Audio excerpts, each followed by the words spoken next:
Ouais l'équipage, c'est Shinji Kai et aujourd'hui on se retrouve pour une toute nouvelle vidéo. Donc aujourd'hui on va vous donner notre avis sur Luffy et Zoro à Wano.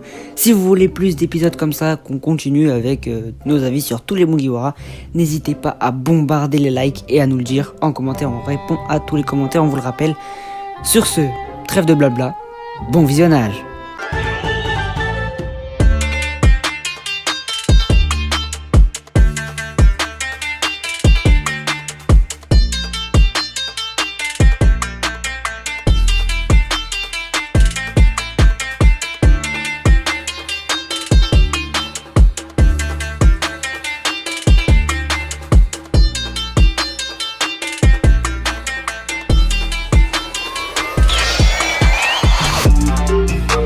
Ouais les gars, du coup je vais vous parler de mon avis sur Luffy à Wano, ses points forts, ses points faibles, ce qui n'allait pas, ce qui allait, ce qui était génial, ce qui était éclaté. Déjà là on parle du capitaine de l'équipage des Mugiwara, le personnage principal, le protagoniste, le meilleur protagoniste de tout anime, voilà c'est tout, je veux rien savoir. Il s'en fout de tout, il pense qu'à Gra, il est surpuissant, rien à voir avec les autres protagonistes des animés hein.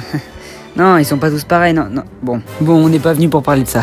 Bon, parlons du commencement de l'arc. Déjà, il arrive, il se fait déjà une pote, Otama, la boss, quoi. Direct, il rencontre quelqu'un, une alliée qui va pouvoir être très très importante dans la bataille de Onigashima. Ou pas. Bon, bah, on parle de Luffy, pas de Otama, personne d'autre. Bref, ensuite, Udon, Udon, tout ce que tu veux, bref. C'est du grand art, c'est du grand Luffy. Luffy qui se fait toucher, mais il défonce quand même tout le monde. Bref, c'est du Luffy tout craché quoi. Il libère tous les prisonniers, il se fait encore des alliés.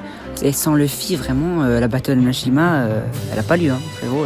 C'est rien du tout. Hein. Il se fait défoncer par Kaido une fois, il se fait défoncer par Kaido deux fois, il se fait défoncer par Kaido trois fois. Je sais même plus combien de fois il s'est fait défoncer par Kaido, mais tout le temps il revient, il est jamais mort, il a jamais. Frérot, il est plus endurant que N'Golo Kanté. Ensuite, il nous sort le Gear 5, mode Joy Boy. Donc le mode Joy Boy, il faut en parler parce que y a beaucoup de débats sur ça. On en parle beaucoup du Gear 5 et c'est surtout sur quoi je vais parler là. Bref, le Gear 5 c'est quoi? C'est l'éveil de Joy Boy, c'est l'éveil du Ito Itonomi qui dépend en fait de Gomu Gomu no Mi. Déjà en termes de flow, le Gear 5 moi je le valide carrément, que ça soit dans son mode avec les cheveux blancs ou son mode normal. Pour moi je pense que c'est un des meilleurs gears parce que déjà voilà, c'est Luffy à l'état pur, c'est Luffy à l'état normal. Bon après il y avait que un gear, c'était vraiment une transformation on va dire, c'était le Gear Force parce que sinon bah voilà, le Gear Second, Gear Third, tout ça c'est pas non plus du transformation, mais bref, on a Luffy à l'état pur, il change un peu de coupe de cheveux, elle part un peu dans tous les sens et je trouve que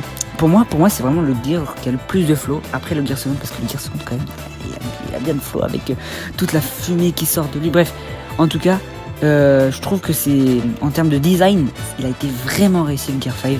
Donc déjà pour l'instant, pour moi je vois le Gear 5, tu me parles du Gear 5 déjà, en termes de flow, en termes d'apparence, il est réussi pour moi. Ensuite le pouvoir, alors le pouvoir c'est quoi? En gros c'est que Luffy peut imaginer tout ce qu'il veut dans sa tête et il pourra par exemple le faire, hein. C'est le but du cartoon, on imagine des choses surréalistes et on bat tout le monde avec ça. Je trouve que c'est la façon parfaite de vaincre Kaido qui était présenté comme la créature la plus forte du monde, imbattable. Et comme Kaido il était imbattable, et ben il lui fallait quelque chose de supérieur à la réalité pour pouvoir le battre. Donc on est venu chercher du cartoon, c'est très intéressant, je sais qu'il y en a qui aiment pas trop, mais moi j'ai trouvé ça super. Après, que va-t-on en faire de ce cartoon dans la suite de l'histoire? C'est vrai que là, maintenant je me dis, ouais bon, le cartoon c'était parfait pour vaincre Kaido, mais vu que c'est son ultime gear, il va l'utiliser contre, bah voilà.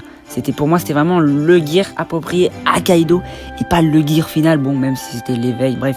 En tout cas, pour l'instant, pour moi, Oda a vraiment géré. Après voilà, j'ai des appréhensions pour la suite de l'histoire, même si voilà, pour l'instant, pour moi, Oda, ça va. Il a pas fait n'importe quoi comme certains disent. On verra ce qu'il fera plus tard, mais de toute façon, on connaît Oda, on connaît frérot, c'est un génie. Il va nous servir du caviar pour la suite de One Piece, j'en suis sûr et certain. De toute façon, Oda, je lui fais entièrement confiance. Après, il y avait quelque chose que j'ai trouvé un peu dommage, c'est que après l'apparition du Gear 5, tout le temps, tout le temps, chaque chapitre à la fin, c'était tout le temps une nouvelle technique, tout le temps, une nouvelle technique qui sort de derrière les fagots, je sais pas d'où elle vient, par exemple les éclairs, on n'a eu aucune explication sur ça, le point géant, enfin bref, de toute façon ça a toujours été des trucs comme ça. Et le problème que j'ai trouvé à ça en fait, c'est que les techniques n'étaient pas assez abouties, elles arrivent en 2 secondes et on peut pas en savoir plus sur cette technique parce que elles partent aussi vite qu'elles sont arrivées en fait, c'est ça le problème avec ces techniques. Bon après, j'imagine que tout ça, ça fait partie du coup de l'imagination, du cartoon et ça fait partie du gear que tu peux faire tout ce que tu veux avec, donc c'est pour ça qu'il a sorti les éclairs et il n'y a pas d'explication en mode plus approfondi, genre en mode Ener, il est revenu, oh là là, il lui a donné les... Non frère,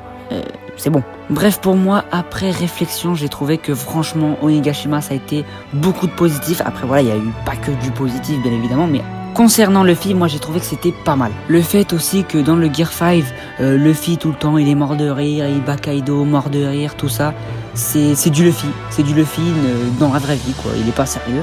Dans les combats, on l'a toujours ou presque toujours vu sérieux. Et là, non, là c'est complètement le contraire. Ce qui devait être le combat le plus sérieux, le plus grandiose pour l'instant dans One Piece, ça devient le plus ridicule, on va dire. Parce que voilà, Luffy, au lieu d'être ultra sérieux, bah, il déconne, il rigole, et il bat Kaido en lui disant frérot, t'es éclaté, enfin frère, je te bats en rigolant. C'est de l'insolence à l'état pur. Bref, notre Luffy, il a géré. Ce n'est que mon avis, hein. Bien évidemment, ça concerne pas l'avis de tout Shinjikai. Là, c'est moi, je me suis ouvert à vous comme ça, de moi-même. Et maintenant, on va voir l'avis de... comment il s'appelle déjà ? Et frérot, j'oublie tout le temps son nom. Dans la vraie vie, je l'appelle par son nom, frérot. Je connais pas son pseudo. Bref, je vous laisse avec l'autre zigoto. Les gars, c'est Ryuken du Shinjikai. Bon, vous avez pu l'entendre, voilà. Fugetsuki, il a présenté son personnage préféré. Maintenant, à moi de présenter mon personnage préféré sur Wano, son power-up que j'ai aimé. Voilà, je fais tout ça en impro, donc c'est pour ça que des fois il y aura des petits blancs. Voilà, je vais réfléchir et tout. Bon, comme vous le savez, mon personnage préféré, c'est Zoro. Donc, on va commencer tout de suite. Zoro, je vais lui présenter. Voilà, je vais présenter son power-up, tout ce que j'ai aimé chez lui et ce que j'ai pas aimé. Il n'y a pas beaucoup de choses que j'ai pas aimé, je vous le dis. Donc déjà, ce que j'ai kiffé, vraiment, c'est comment il a été introduit. Le mec, c'est un brillant, on dirait Fugetsuki dans la vraie vie. Il traîne en claquette et il mange tous ceux qui se mettent en travers de son chemin. Wesh, le gars, il était vraiment trop fort. Dès le début, il nous a montré... Ouais, là, c'est pas Zoro de Dressrosa, là. Là, c'est Zoro de Wano. Je suis pas là pour rigoler. Wano, c'est mon arc. Après, sa rencontre avec Luffy, rien à dire. Masterclass, jamais vu. Il arrive, il voit son capitaine. On voit bien que Zoro, c'est vraiment le gars sûr de Luffy, quoi. Il y a pas d'autre gars sûr à Luffy. Tu vois, c'est Zoro et c'est tout. Zoro, c'est vraiment le meilleur pote à Luffy, c'est simple. Ensuite, bon, là, vraiment, heureusement qu'il y a eu l'animé, mais même en chapitre, c'était incroyable. Le combat contre Fa. Je pense que vous connaissez, les frères. Le poteau. Attends, c'était quoi son blaze déjà ? C'est bon, j'ai retrouvé le poteau killer. Oh là là là là là là là, le combat, il était incroyable. Avec l'autre. Le mec qui se transforme en renard là, il vient, mais on sait pas pourquoi, il casse la tête à Zoro alors qu'il lui a rien demandé. Il veut Chusui, il lui prend Chusui. Zoro, il se fait killer en 2 secondes. Après, il pète le sol, il a tout fait. Il a tout fait dans ce combat. Vraiment, Zoro, c'était incroyable. Bon, on passe tout de suite sur Onigashima, voilà, c'est le plus important du truc. Onigashima, quelle classe.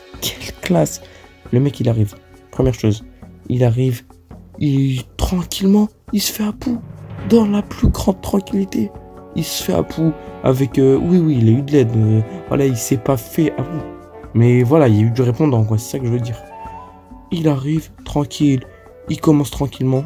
Après, Marco l'envoie sur le toit. Et dès qu'il l'envoie sur le toit, le carnage. Il arrive tranquillement, il commence face au Yonko. Il coupe Prométhée, il fait la technique à Kinemon. Il fait la nostalgie, il a tout fait, Zoro. Tout. Zoro, c'était incroyable dans cet arc. Ensuite, il arrête une attaque des 2 empereurs combinés. Mais qui peut faire ça ? Qui peut se mettre à la table de Zoro et dire « Ouais, moi j'ai arrêté une attaque de 2 empereurs ?» Personne. Après, il nous dévoile qu'il possède le haki des rois. Kaido, l'un des hommes les plus forts du monde, reconnaît Zoro. Grand reconnaissent grand, c'est bien connu ça. Ensuite, bon, voilà, il est fatigué. Il a mis un bon Ashura à Kaido. Il lui a fait une plaie. L'un des seuls, le seul avec Oden. Le seul avec Oden, il lui a fait une plaie.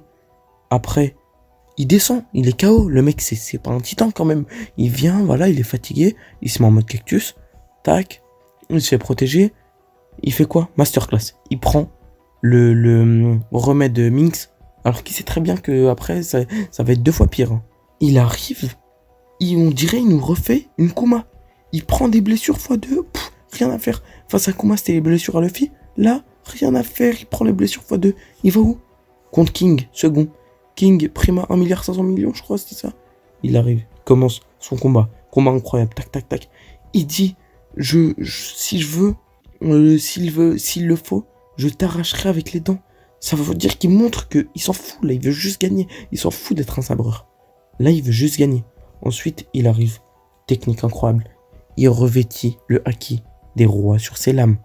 Les frères, vous pouvez pas me dire que Zoro, il est pas talentueux. Zoro, c'est un des mecs, il a le plus de talent dans l'équipage. C'est un des mecs qui a le plus de talent dans l'équipage. Il revêtit, tranquille, pas besoin d'entraînement. Il arrive, il découpe la hacking, et que ça y va, des nouvelles techniques, nanani, nanana. Il explose tout le monde.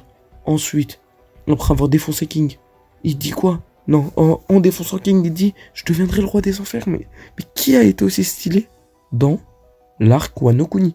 Ok, Luffy, ok. Law, ok. Kid, ok. Mais dites-en moi d'autres. J'en connais pas. Personnellement. Moi, Ryuken, j'en connais pas. Et pour finir, il nous hype avec l'incarnation de la mort qui vient devant lui. On sait toujours pas ce qui s'est passé. Il se relève une semaine plus tard, tranquillement, il boit de l'alcool, voilà, il boit du saké.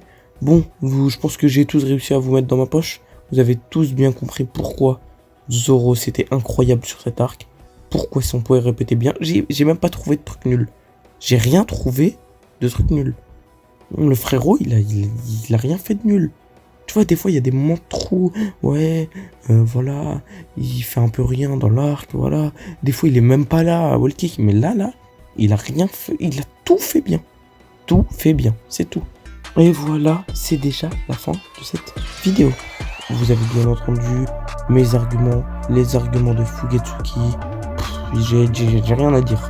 Fugetsuki, le vagabond, au même titre que Zoro. Donc, sur ce les gars, n'oubliez pas le cap des 500 abos avant dimanche. Vraiment, dimanche, allez, je vous laisse jusqu'à mercredi prochain. Explosez tout, partagez à tout le monde.